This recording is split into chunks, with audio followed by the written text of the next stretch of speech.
আমাৰ কেইবাটাও বিভাগত নিযুক্তিৰ ইণ্টাৰভিউ চলি আছে।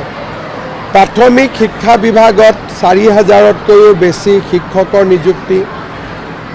আমাৰ সৰ্বশিক্ষা অভিযানৰ পৰা চৰকাৰলৈ শিক্ষক নিযুক্তি, PW ডিপাৰ্টমেণ্টৰ ইঞ্জিনিয়াৰৰ পৰা আদি কৰি এগ্ৰিকালচাৰ ডেভেলপমেণ্ট অফিচাৰলৈকে সকলো বিভাগতে বহুবিলাক নিযুক্তিৰ ইণ্টাৰভিউ চলি আছে। APSC বিভিন্ন পৰ্যায়ত মই ভাবোঁ ফেব্ৰুৱাৰী মাহত আমি এই নিযুক্তিৰ প্ৰক্ৰিয়াবিলাক সম্পূৰ্ণ কৰি ২৭ ফেব্ৰুৱাৰীৰ আগতে আমি আৰু এটা ভাল নিযুক্তি দিব পাৰোঁ। আমাৰ কেইবাটাও বিভাগত নিযুক্তিৰ ইণ্টাৰভিউ চলি আছে।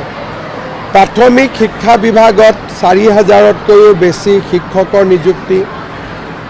আমাৰ সৰ্বশিক্ষা অভিযানৰ পৰা চৰকাৰলৈ শিক্ষক নিযুক্তি, PW ডিপাৰ্টমেণ্টৰ ইঞ্জিনিয়াৰৰ পৰা আদি কৰি এগ্ৰিকালচাৰ ডেভেলপমেণ্ট অফিচাৰলৈকে সকলো বিভাগতে বহুবিলাক নিযুক্তিৰ ইণ্টাৰভিউ চলি আছে। APSC বিভিন্ন পৰ্যায়ত মই ভাবোঁ ফেব্ৰুৱাৰী মাহত আমি এই নিযুক্তিৰ প্ৰক্ৰিয়াবিলাক সম্পূৰ্ণ কৰি ২৭ ফেব্ৰুৱাৰীৰ আগতে আমি আৰু এটা ভাল নিযুক্তি দিব পাৰোঁ।